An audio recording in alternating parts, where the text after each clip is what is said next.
We are Christina, Oneida, Alicia, Colleen. Welcome to 4NPs Podcast. This is a podcast by 4NPs. 4NPs, advanced practice nurses, students, and anyone interested in the medical arts. That's the number 4 NPS podcast. If you have a topic you'd like to see covered, please feel free to email us at 4npspodcast@gmail.com or reach out to us through our social media.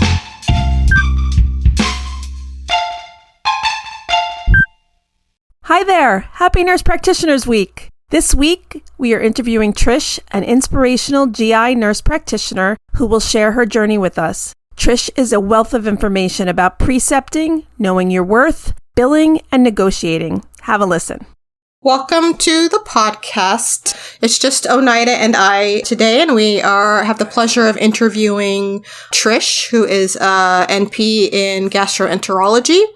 She's been a nurse practitioner since 2016. She was definitely a role model for me, and I believe Oneida as well. Yes. When Oneida and I were both in school to be nurse practitioners, we were, I would say, blessed to do our clinicals with Trish. So I've been so excited to do this interview. So thank you, Trish, for being on.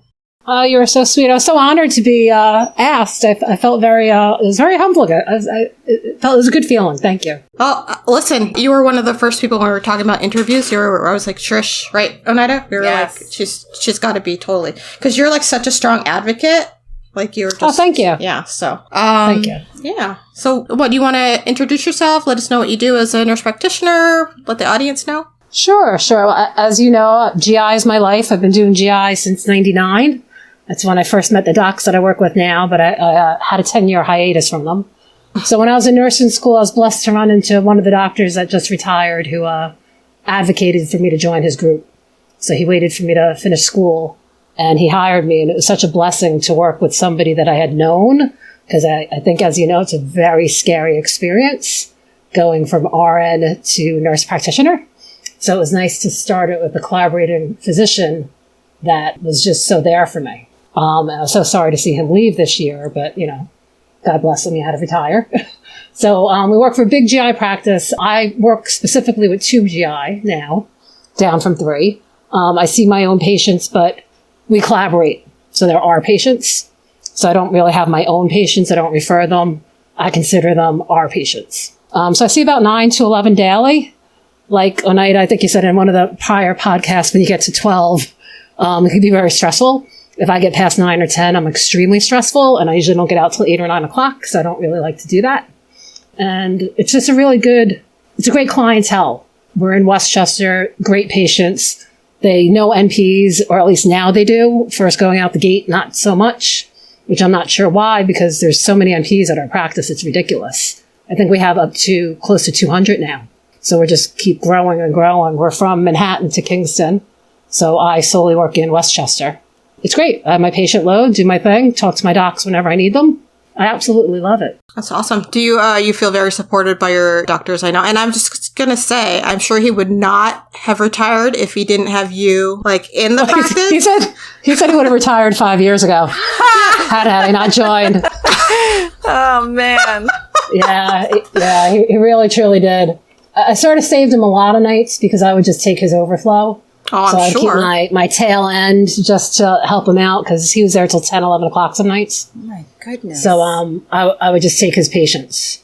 And the patients they were okay. They got to see somebody. I'm like, hey, you can wait 4 hours. I'll happily see you. Exactly. So they're like, yeah, sure. We'll definitely see you. Not a problem. So that's how we worked. We sort of tag teamed. And it was great. I learned so much from that man. It's ridiculous. Mm-hmm. That's great. But I had prior GIs prior to that. One of my doctors he groomed me to be one of his nurse practitioners before I even went to school. Wow. So that was nice as well. So, and plus the 2 docs that I work with now, they're phenomenal. I'm very, very, very blessed that I could trust my doctors and they can trust me. Because I think that's what you need. You need somebody that is going to back you up. Yeah, totally. In case, God forbid, something happens. Right. Which, you always worry about. You worry you're going to have that one miss or something.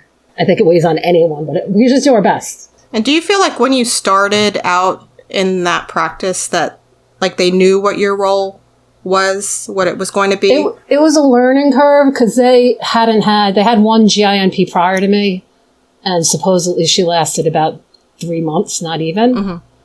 There was no guidance. There was no specialty prior to that. So because I had so much GI experience, we sort of melded it and made it our own thing. Mm-hmm. And now we have a second GI, and we're looking for a third. Oh. Wink, wink. Mm-hmm. Wink, anyway, wink. So it developed. Yeah. And I think that we sort of created how it's going to work out. And each person's specific. There's one doc that I work with that he likes to see his patients first. And I completely respect that. Right.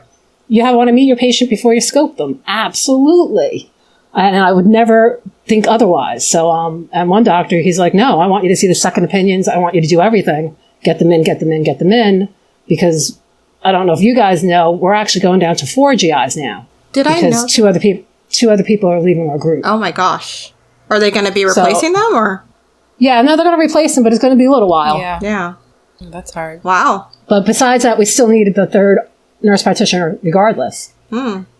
Because I'm booking out now 8 weeks solid. Really? Yeah. Pre-COVID, it was a week or 2, maybe. Right. I'd get all the emergencies in. I can't even get emergencies in anymore. Seriously? Oh my gosh. I'm booked out to mid-October. All right. I'm going to end of October. Pass the word along. All right. So, Trish, what made you decide to be a nurse practitioner? It was always a goal of mine. I had actually gone back to school twice before, but then life got in the way. And bless you both and your other 2 NPs, because I don't know how you guys did it with kids. Because just doing full time, it's ridiculous. So a few things spurred me on the last time. I'd gotten married later, so I just wanted to be a better person. I got a little bored at work. My brother kept pushing me into it. So all the stars aligned, and then went back and have no regrets whatsoever. Absolutely love it. Any obstacles that you've come across since being a nurse practitioner? I think with any job, you're going to get any obstacles, but none that have been so staggering. You get some people that don't know what a nurse practitioner is or what we can do. So the sort of not knowing can be a little daunting. And working at a large practice, you get a lot of even nurses or support staff that don't support you. So I am also triply blessed because our GI group is so supportive. Right. We all work together as a unit. So I think that's because we're a specialty that, they answer the phones, they take messages, they help me out with my load. I'm still rooming my own patients, doing things, but that's a practice-driven thing. That stuff doesn't bother me. I get to spend more time with my patients. So I don't really get bothered by that. That's true. And we are mid-levels. I hate that term mid-level, but it is what it is. And, I'm not a physician. I like to spend more time with my patients. I don't want to see my patients every 6 minutes or 15 minutes. I do want to spend some time with them. So I like the way that we have it all set up at my facility. And when you first started there, was the staff as supportive, or was that something that kind of evolved into what it is now? Majority were. I was blessed to know also another nurse, Sue, that I have known for the last 20 years. So she was my support person, and she sort of helped train the rest of the nurses in how to help me. But I had to take away my phone after 1 month because all the blind messages that came in after my third emergency that I got at 9:00 at night, I took my phone away. I said, no more phone, no more voicemail. Do you do call? No, I don't do call at all. Good. I don't. But after you do all your charting, you listen to your messages and you have somebody saying, oh, I'm bleeding, what do I do? And nobody triaged that call. It was not good in the beginning, but that's what they were told to do.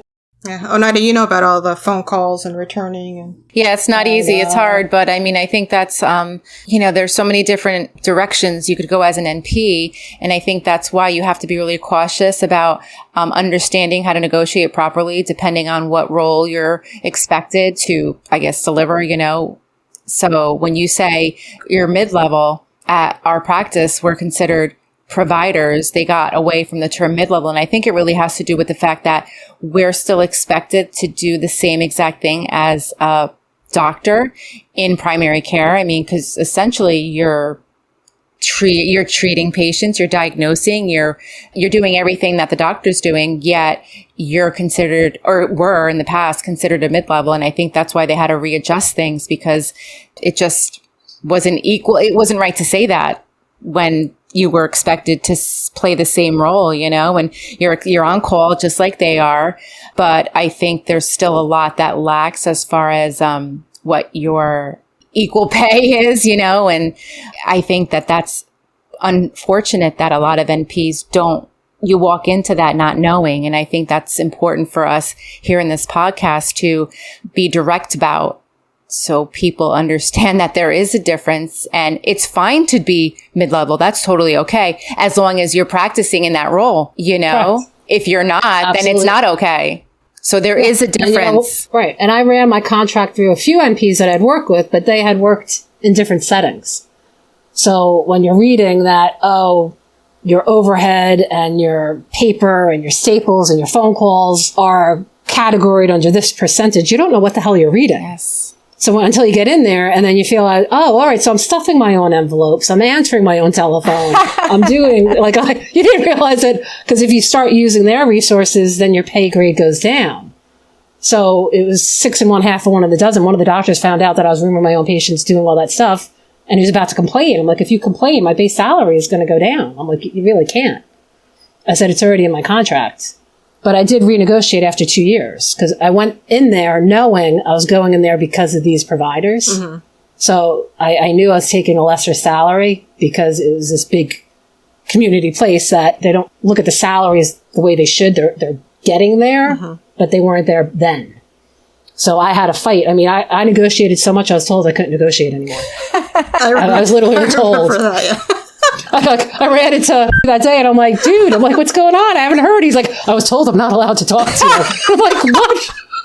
He's like, you're asking for too much money. I'm like, oh my God. I was like, goodness. Oh my God. So they just told him, don't talk to her anymore. They didn't tell me no. So I called him. I'm like, all right, so if we're at our head, we're at our head. I will take it to learn from this doctor and I'll leave in a year or two. And that's what I went in saying. And 2 years, I gave him my notice. I said, I'm leaving in a week. I'm going to accept this job. And then he came back to me a week later saying, what can we do to keep you? And we renegotiated everything. I think that was while you were precepting me. I was like, where am I going to go? I think so. I felt so bad. Wait a minute. You're not leaving? I'm like, I got a job 5 miles down from where I lived in Rockland. Right. And I'm like, it was more pay. I'm like, so why am I going to go back over to where I was in the other place? But I got to tell you, my docs, they fought for me. We did what we had to do. It took a while, but I said no to the other job, and I've been there. That was how many years ago now, Christina? That was what? 3 years ago? 3 years ago, yeah.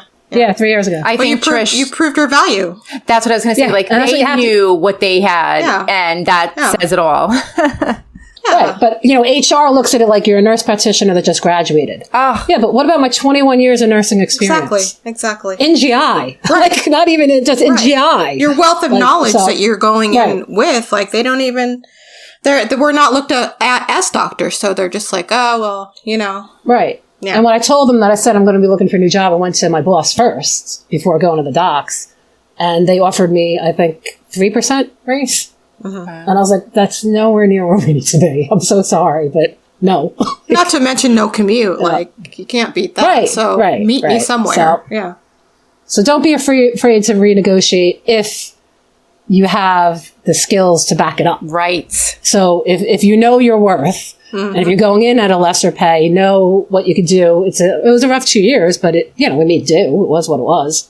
It was still a good salary. I'm not saying it wasn't a bad salary, but it was less than I would have taken anywhere else. Right. Good for you. Good for you, yeah. And it was worth it because the education alone, you can't pay for that type of education. Exactly. And the support.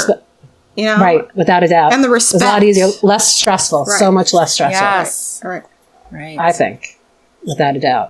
All right, so this is kind of going back a little bit, but it's still an important question.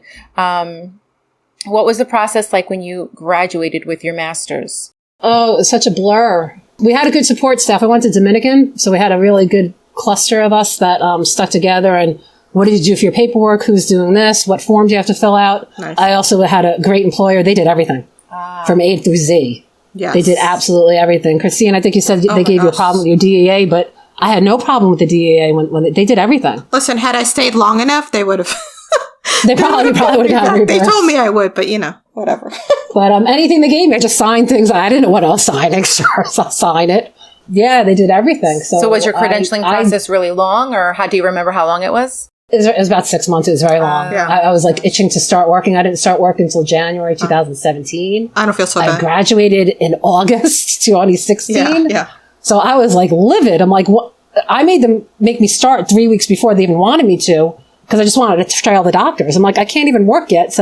But they're so about billing that they want you there 2 weeks before you could start billing. Mm-hmm. So I was like, we'll just do all shared visits. So we did all shared visits and billed everything under the doctor. That's great, though, that you felt confident enough to ask for that. Like, I don't know. That's great. I had some pointers from some friends, luckily. I think what you guys are doing with this podcast, oh my God, if I had it then, it would have been even more invaluable. And I might not have had to renegotiate 2 years later, because everything you guys hit, I think it was your last one about the contracts. It was things that nobody even knew to point out to me. Right. Because they were in different fields. Because it's just, there's so many different things you can do with your nurse practitioner. Right. That every contract is so different. Yeah. Hopefully we can help, new nurse practitioners, or even, student nurse practitioners, nurse practitioners who've been, in it for like a year, just kind of. Well, people that don't know that they should try to renegotiate if they can. Right. Yeah. If they felt like they settled. But I think that's what's hard. It's like, when you sign a contract, it's like, gosh, you don't want to jump in and like 6 months later say, hey, wait a minute, would that even be allowed? I don't know. That's why it is kind of important to make sure you have some base knowledge of what you're expected to do. And even they can tell you, but it doesn't like process, because you think, oh yeah, I can seeing patients. That's not a big deal, but it's so much more than that, right? Correct. Yeah. Like they put in all these production clauses, which I got to tell you have to be genius to read these things. Mm-hmm. And, I told him I was going to a lawyer. Did I go to a lawyer? No, I didn't go to a lawyer. I went to an accountant. I went to an accountant. I'm like, can you decipher this? Right. So he basically gave me the line saying, like, if you make them $30,000, you'll get 5% or whatever. Mm-hmm. And I'm like, well, that's really not that much money. Like when you take out the overhead. Right. And he's like, well, don't forget, when you get 3 paychecks in 1 month, you're actually not going to make production that month. And I'm like, oh my God, like it's all an accountant thing. Mm-hmm. But there was no clause in it saying if I made underproduction. So I'm just wondering what would have happened if I didn't hit my production, which I hit all the time. Oh, I can tell you, nothing happened. Nothing happened? Nothing happened. You just don't get the bonus. All right, yeah, because I do like the bonus. Yeah. But it might go away. We have these changes in this GI world under billing now, so things might be changing, and I might get less production. I'm hoping not, but you never know. Now, is there anything that you felt that, obviously you've got so much more experience now, but that was a miss when you were a student that really stands out to you? Like, oh my gosh, I really missed the ball on this one. I wish I would have known this, when I was a student. I know we just talked about a lot of the contracts information, but is there anything else that you wish you could share? I think, just like talking about your expectations with your docs. Like I knew mine. So we knew it was going to be a learn as you go. But had I gone in there and they had different expectations than what I was going to give them, it could have been very problematic. Right. It's like now anyone else that comes through now, I'm the one who's mentoring them instead of the docs. So I tell them, I'm like, we should see 9 to 10 patients a day. And this is what we should be doing. And make sure you give yourself that half an hour in the morning and the afternoon, because they don't build it in. So block off your own schedule. These are things that I had to create because I didn't know what I was doing. Like nobody knew what we were doing. Like I'd be like, all right, I'll see patients every 15 minutes. Biggest mistake in my life. And it took me 3 weeks to get out of that because everyone was already scheduled. I'm like, all right, let's do every half an hour. And then we just played around with it so much. So now we have it perfect, but it took a long time to get perfect. Right. Like, I don't even remember if I was having problems when you guys were there because it was just such a whirlwind of trying to get everything right. Right. Yeah. So I think a lengthy discussion about expectations or let me see another nurse practitioner. I didn't get to follow any nurse practitioner when I started, which I don't know how that happened. My boss that's there now wasn't there then. So I don't know who was doing it. I didn't even have lab coats. It was just weird. Like it took me a month to get a stapler. It was just a very weird, surreal, like welcome to thank God I knew people there because I would be like, do you guys know I'm starting today? Like it was just really weird. I don't know what was going on, but that person's not there anymore. So I'm hoping it was that one person because since you guys, I precept almost all the new nurse practitioners. They've included me in with the internal medicine just because Janet, I guess, thinks that, whatever you guys see in me, Janet, I guess sees that. Thank you. No, I think it's important because if you can't help each other, there's no point in doing this. You know, some people are so quiet about their salaries, quiet about what to do, and I don't get it. And I think it's because when we're nurses, we're trained, it was ingrained into us, don't talk about your salary. Don't do this, don't do that. Whereas in nurse practitioners, I think we have to come together and talk about it all. So that way there's no second guessing, and we can all be like, yeah, well, no, you know what? You've had 8 years, you should be making at least 130. You had 10 years, you should be whatever. Instead of, oh, you're a new nurse practitioner. Here, let's offer you 112. Right. That's it. All out the gate. Like, it's just, it's crazy that we don't talk about it. How did you get to that, like, mentality? It's, like, such a great place to be. I honestly wish I knew. I don't know how I got there. I think maybe it was just frustration as why is it so secretive. I don't know any other profession that hides salaries except for the medical field. When I was a waitress, everyone knew what everyone else made. Right. Like, I just don't know. When I was an accountant, everyone knew what the accountants made.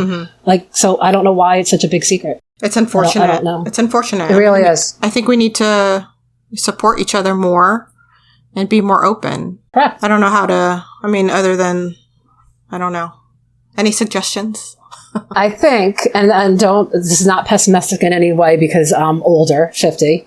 I think helping the people that come through when you mentor them and ingrain it in them, eventually we'll get there. I think people that are my age and older, it might be a long cause because we're looking at the retirement phase instead of the let's change the nurse practitioner. Oh, please. If I could retire at 55, I would. No. And I would do this part-time. I really, truly would.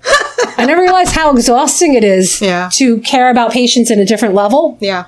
You know, like I worry sick about some of my patients until I get a test sometimes. It's like crazy. Wow. Crazy. Not like, I have my weekends. Come on now. But, I'm checking labs when I should be checking labs. Yeah. It's, but that's why you're such a great practitioner. Both of you guys. But thank you. And Oneida, I got a direct referral from you. I know. I'm like, I'm so excited. I'm all the way on the other side, but I'm like, listen, because, you ask patients, where do you live? And then, like, I do find some people that are in that area. And I'm always like, listen, I have the perfect person for you. Like, you have to go here. And did you get my note? I sent it to you. I was like, thank you so much for the consult. God, this is so weird. I was like, this is just so. Yes. That was my first direct referral from another nurse practitioner. Your first, and it was from Oneida. From another nurse practitioner, my first one. So I was like, with tears in my eyes. And he couldn't be, he's like, I can't remember her name. He's like, I want to say, so I'm like naming all these names. I'm like, Oneida? He's like, yes, that's it.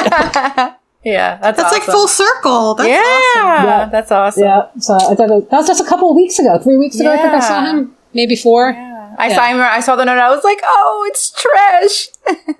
It was great. So that's another pet peeve of mine. Some physicians are old school, and they will ignore a referral from a nurse practitioner. What? So if I see a new patient as a second opinion or as just a new consult, and I'll refer them elsewhere, they'll say, a referral from Dr. So-and-so, even though that provider's never met them. Oh, no. Drives me crazy. But, maybe they think that they can't get the consult fee because it's from a mid-level. I don't know what the rationale is. It's usually the older docs that do it. The younger docs, they don't care. Younger docs are like the nurse practitioner sent the patient, and it just seems to be the old school docs that And I think, too, Trish, that it might have to do with how the organization approaches an NP or a mid-level. Like, I know where I'm at, like, they've totally wiped that. Like, that doesn't even exist. And I don't know if it's just in primary care that I'm noticing that that's where I'm at, but no, it can't be. I get referrals all the time from different NPs, and it's not like that because we're expected, especially in New York State, like, there's an expectation of care from a nurse practitioner to equal that, of a MD. I think it's my institution. Because we're under nursing. It's the only place I know that nurse practitioners are under nursing, which I can't wrap my brain around. I don't either. Because we're medical liability.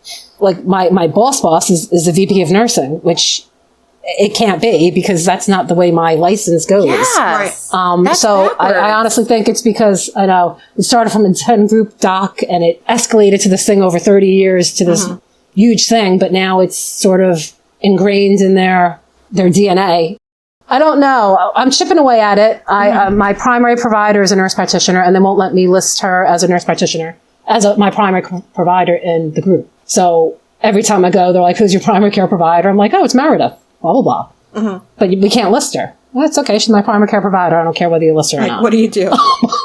So I'm like, Meredith, I'm so sorry if I'm putting you in a bad spot. And she's like, well, like, if I make you uncomfortable, well, I'm like, are you uncomfortable? She's like, well, not yet, but I'll let you know if I am. And I'm like, okay. There's a few things they do. Like I had another mentor, Diane. She left us. She went to a different one in White Plains, different place. She got reprimanded one day because she was the only nurse practitioner on a Saturday, the only person. So they say that you can't work unless the doctor's in the facility, which is not a New York state law. It's an organizational law. So she nearly quit. Oh my goodness. So we all had to talk her out of it, saying, no. Let's just chip away at this one day at a time. We'll work at it. And, and since then, we're going back 6 years. Right. We now have nurse practitioners on the steering committee. Nurse practitioners are now on all these other committees. So we are getting there. Mm-hmm. Our new VP is a nurse practitioner. So nice. We're still not under medical, but with baby steps. Yep. We're getting there. Yeah. So I think it's these things as you start training people that come out of school saying, well, this is what we need. Right. Maybe the voice will get loud enough that'll happen. Yeah, that's it. It's got to be a loud enough voice that they can't ignore anymore.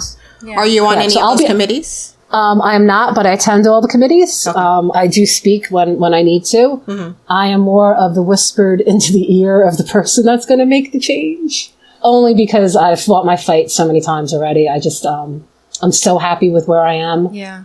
And where I work, it's absolutely perfect. Mm-hmm. But I do want to help pave the way. And I'm doing well with where the GI that we're in, the one that she's been there 6 months now. She's wonderful. Mm-hmm. She absolutely loves it. Oh, that's and great. We just stay below level, but we go to all the committees, we get our dings and do everything and speak and we train everyone else. So hopefully that'll, get things moving. That's awesome. Are you guys in the same office? We're in the same office. We barely see each other. Okay. She works with 2 other providers. All right. GI's a little weird. They pick, some of them don't want to work with NP, some do. So, one of my collaborating providers, he's very OCD, so he likes to do his own thing. Mm-hmm. So I had to learn to respect that. Mm-hmm. He canceled one of my procedures once, which I had an issue with, and we had to work through it. Wait, why did he do that? It was a difficult case. It was diverticulitis who had a GI bleed after she had diverticulitis. So I saw her for the GI bleed, and she was almost at 6 weeks. So I sent her in for colonoscopy the next day, and it wasn't to the 6 weeks. Okay. So he canceled the case. Okay. Without talking to me. Oh. Yeah. So I got very annoyed, and I spoke to him, but not, why'd you do that, whatever, and we talked about it. Had a conversation and about then, it. Yeah, and then 2 weeks later, it was still bothering me, so I went back to him. I was like, this can't happen again. I'm like, I sent you to her. She had a drop in her crit. She had melena. This is not a rectal hemorrhoid bleed. Mm-hmm. I was worried about her, and obviously my documentation didn't, I guess, whether he didn't read it speak or to you. It didn't speak to it. But I'm like, we were 2 days shy of the 6 week month. Right. I'm like, 6 week. Well, we really should have had a conversation and not just cancel the case. I was right next door. Right. So we worked it out that it's never going to happen again. And good. I run something like that by him so that way he clears it. And when he sees that he cleared it, he can't do anything about it. All right. Good. So we work fine together. Anyone else would have just done it, but that's the way he works. Right. So and I respect that because I wouldn't want a provider that's going to harm me. He's going to do what he's going to do. Right. So that's great too. Right. You touched a little bit on mentors. Who have your biggest mentors been? Well, I got to tell you, there's not many nurse practitioners only because they didn't use them. So I didn't really have any. My GI doc over at was hiring NPs, so I got to know them that way. But then he started going through so many of them because he had a different way of, they didn't get to see patients. So the nurse practitioners didn't last. Mm-hmm. So it was just extensive chart reviews and diagnosing by doing the chart that I ended up training these nurse practitioners. So one of them, and then another one, when they came through, they were probably my 2 biggest supporters. And they're like, you're just too smart to keep doing this and training nurse practitioners. Like, why aren't you doing this yourself? Mm-hmm. Like, you excel at this more than we do. So they were my 2 kicking the asses, like, get back to school. Thank goodness. Oh, yeah. I'm still friends with both of them. It's amazing when you make friends how you 2 are evidence, but it's easier with men because there's so much less drama. Really so much Yeah, less Oneida drama. is so full of drama, so I don't know how. I'm just kidding. No, I have all my providers right now, except for the one NP who's on maternity leave. So she comes back at the end of the year. They're all males. And we just hired a new one. He just started on Monday. Right. But he's right out of medical school. Well, he's right out of residency. Well, you guys are different because you went to undergrad together, didn't you? Yeah. Oh, that's completely different. One of my best friends, 30 years I've known her. She's a nurse. Yeah. That's different. I was talking about the ones that came through anyway at Phelps. The women were a bit dramaful, and the men were much easier to get along with. Yeah. There's no time for drama. Come I on. know I got time for that. No, never. Exactly.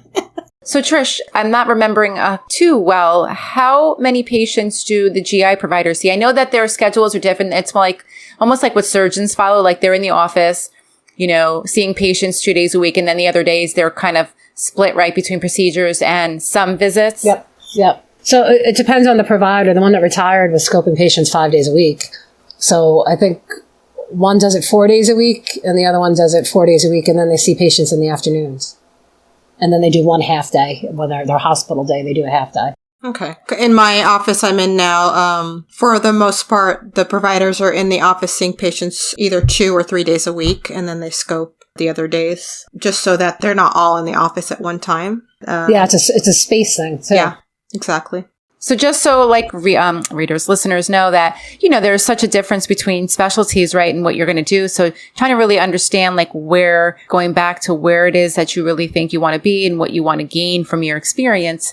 It's important to note what your patient load's going to be and what your requirements or your expectations are. Yeah, I think exactly. The expectations. Because if you're going to go into a group and you're thinking you're going to see 9 or 10 and they want you to see, what was it, Oneida, you were saying that they wanted you to see 24 at one point? That's not attainable. Right. You can't. And there's a nurse practitioner that interviewed, they had me involved with the interviews. And she had worked at a practice that was, I think it was a sports medicine. And I'm not sure how this even happened.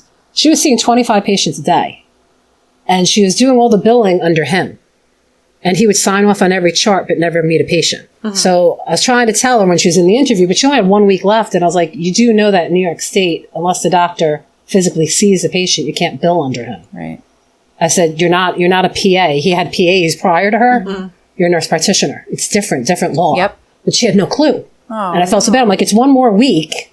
I said, just do your stuff and leave. It's a week. Don't even bother. You're done. Right. But he would make her cry every time she went off plan. So if she didn't follow his plan exactly, he would say, what are you, an idiot? Why are you going off my plan? And it's like, well, because he's got symptoms and I want to treat the symptoms. Right. But he wouldn't be able to bill incident 2 right. if she went off plan, right. which you could probably do another podcast on incident 2 alone. Well, actually, I was going to ask you, can you kind of go into what incident 2 is? Because you're the one who taught me and probably Oneida what it is. What is it? Yeah. So I actually stumbled across this when I was doing my research onto what is expected of a gastroenterology nurse practitioner. And I saw this incident 2 billing where in New York State, we can bill when we see patients under our NPI, and we bill and we get 85% of the bill because we're nurse practitioners. That's New York State law. We can't get any higher. If you do what's called incident 2 billing, so you submit your bill and then you put in the term incident 2, Dr. So-and-so, you're following their plan. But you have to meet these requirements is that he's seen the patient prior, he or she has written the plan out, and that you follow the plan. So if you don't do any of those 3 things, you can't get the upcharge to the 100% bill back. So I probably do 3 incident 2 billings a year. I do no follow-ups for my doctors. I see brand new patients. I do everything off my thing. I don't follow their plan. I do my own plan.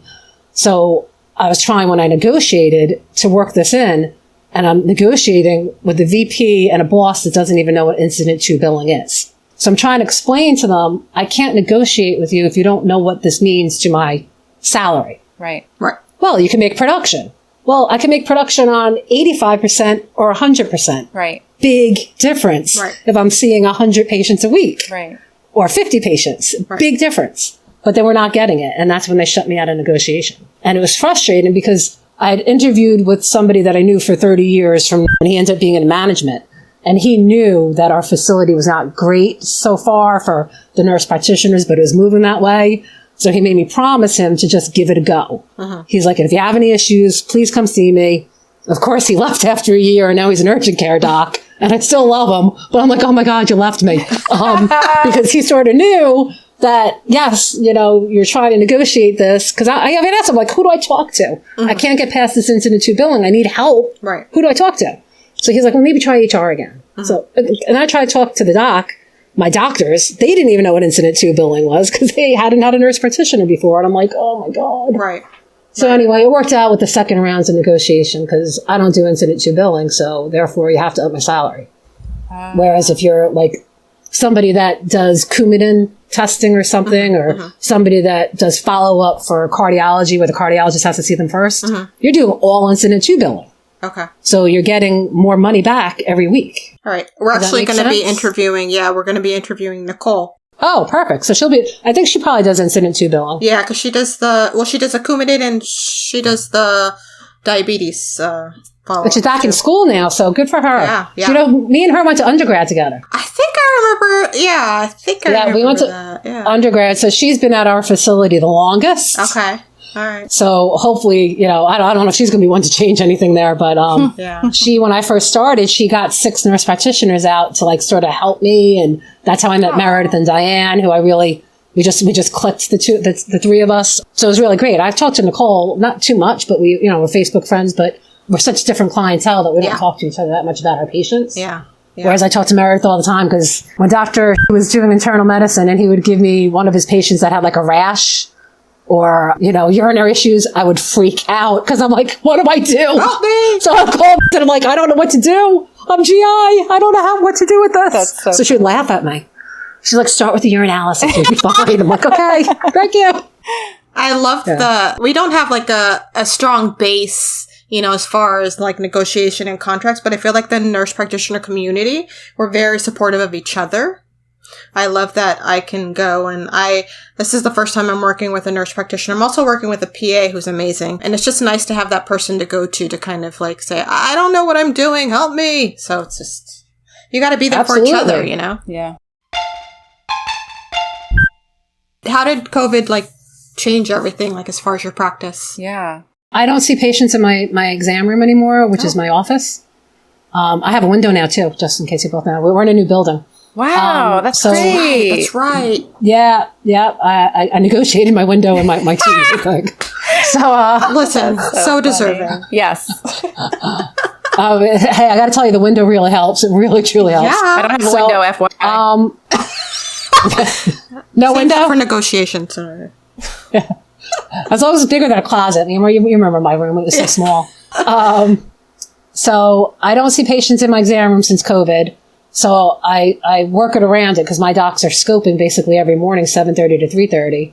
So as of right now, it's working. They gave up one room for me towards the end of the day because I told them either that or I'm going to change my hours so that way I don't have to have patients in my office. Okay, good. So they don't want me to change my hours. So one of the doctors gave up his exam room for me. That's awesome. Which is really nice. Yeah, really nice. It's such a different collaboration with Dr. It's amazing. They're not my patients. They're not his patients. They are our patients. Yeah, that's awesome. Yeah. Truly. That is awesome. He gives me feedback about everything, good, bad, everything. It's just completely phenomenal. Oh, that's it's a so great awesome. experience. I always find that he's very respectful and kind of sees you on the same level. Yes. Which is makes such a difference. Like when you're not like feeling like you're being looked down upon. You know? Yeah. Whereas more like, well, why don't you do this or don't do that? He was like, well, hey, this is interesting. Yeah, let's talk about this. Yeah, what do you think? So let's have a discussion. Yeah. Very, very, very, very, I really, truly am blessed. Oh, that's awesome. Totally. And even like, when we were doing procedures, he'd be like, what do you think? And I'd be like, I don't know. he like wants your opinion and it's just nice. Yeah. And he'd have a conversation about the situation, like about like what his thoughts were, whatever, and it was nice. Exactly. Yeah. And it's great. If he doesn't know what I was aiming for, he'll pick up the phone. Trish, why am I doing this procedure? He's like, I'm reading your notes, but I'm just out. I don't see why. So I'll tell him. He's like, oh, that makes so much sense. Thank you. I'm like, all right. That's awesome. Yeah. Wow. You have IBD patients, right? Yeah, I've always followed Dr. So now that he's gone, we're getting all his patients. So like, Dr. G doesn't work with IBD. Right. So like the new nurse practitioner is like, what do I do? And I'm like, I don't know what to tell you to do. You got to ask your doc. Yeah. I'm like, I don't know if you can refuse anyone. I'm like, I'm used to IBD, but now I have to do all this. I'm getting them as new patients, acute patients. Yeah. That just sort of protected his because he was just, that's the way he did it. Right. Whereas Dr. I've seen second and third opinions for IBD. Mm-hmm. So I've gotten a bit used to it. Right. Which is, IBD scares me because they can get so sick so fast. Yeah. Yeah. Yeah. And it's a great interview. You should listen to her when we air Amber's as well. I mean, she's so informative and just well versed in IBD. Oh, I'm completely hooked. After my binging, I am completely hooked. I told you, I so wish that we had this when I was in school. Oh. Like seriously. So I can't wait to share it with Patsy so she can share it with her students. Yeah. Because she's already asked me to precept some students, but with COVID, we couldn't do anything. So I should start precepting again. Okay. All right. Yeah, no, thank you for the feedback because it's like we're doing this and we don't know like if it's helping. So it's good to like hear that. Hopefully it would have helped me without a doubt. And I was like, damn, I wish I had this when I was doing my contract. Yeah, me too. Because I got to look back. I'm like, do I have administrative hours in there? Because if I do, I'm not using them. Because I got to look and see. Because if they're in there, I'm not using them. Right. I just block my own stuff and I'm waiting to get in trouble for it. And if I get in trouble, I'll be like, well, how do I call my patients? Right. Right. So we'll figure that part out. But thank you guys. Thank you so much. Do you want to add anything else before you go? No, it's just, I miss you guys. You guys look great. Thank you so much for having me. It was such an honor. Oh, thanks for coming on. I think you're doing great. Yeah. Incident 2, you should definitely probably do a whole podcast about that. That's a good idea. And then imposter syndrome. Anything you want to say on that? Imposter syndrome? What the hell's imposter syndrome? See, you wouldn't know it because you're like, imposter syndrome when you like start out and you feel like you're an imposter. Like, you don't feel like a nurse practitioner. You don't feel like you have any, like, how could you be taking care of patients like that? But I feel like you have that, like, you know who you are and you're confident. Yes. So I guess it's like. So Dr. C would email me, order more tests. I mean, I would get these emails. You're a nurse practitioner. Order more tests. Straight up. Like every other day. Like, he would remind me, like, order more tests. And I'd be like, who's he talking about? So I try to figure it out. But I remember the first time I diagnosed somebody, it was like 2 weeks in. And this woman came in and she had this pain. And she was blaming it on her friend that made her nervous. And she bloated and she had to eat some broccoli. So I pushed on her belly. And I'm like, well, that's an interesting response. Like, she raised her eyebrow or did something. CAT scan showed diverticulitis. And I was like, oh my God, my first diverticulitis. I was so, she didn't believe me. And I'm like, no, yeah, blah, blah, blah. So she kept coming back to me, like, you're the first person that's diagnosed by diverticulitis. She trusted you. So, but you remember that I just kept forgetting that I was the one. I felt like I had to keep asking him, what do you want to order? Mm-hmm. He's like, it's your job. You just order it. Because I'd keep asking him, what do you want to do? What do you want to do? And he's like, Trish, just do it. Right. So it took me like a week or two that I was like, oh, so I just started ordering everything then. Right. So you just get used to it. Yeah, and I guess it also depends on the provider because different providers, I guess, expect different things. And you kind of have to learn what their process is before you know, like, what you should feel comfortable doing and ordering and whatever. Well, even in GI, they do things so differently. Like, one will use one thing instead of another. You got to get to learn them. Right. And then you're like, but wait, they're my patients. Maybe I want to do it different. Right. That doesn't kick in for a few years. You're like, why am I following their plan? I could do whatever I want with this patient. Right. If I think it's going to help them more. Right. You have no idea. So, right. Yeah, they have no idea. So, yeah. It is what it is. Well, thank you so much. You are amazing. We love you. Yes. We love you. We love you too. Love you. It was awesome to speak with you. Thank you so much. Be in touch, Missy. Yes. Okay. Alrighty. Take care. Bye. Thank you for listening. If you like what you're hearing, please subscribe to us and give us 5 stars. If you have any ideas or comments, please message us at 4npspodcast@gmail.com. Please follow us on Instagram, Facebook, and Twitter at 4NPs Podcast. That's the number 4NPS Podcast. Subscribe to us wherever you get your podcast and go to our website at 4npspodcast.com for episode transcripts, resources, and more information about us. Thanks again for listening, and make sure you tune into our next episode where we discuss imposter syndrome, what it is, our experiences with it, and what you can do about it.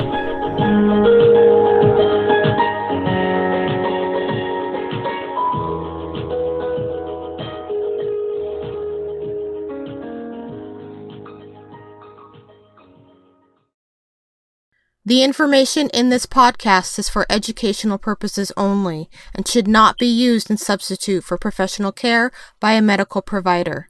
The information in this podcast does not represent medical or other professional advice or services. The thoughts and opinions presented on the 4NP's podcast are of the hosts and guests and do not represent those of their employers.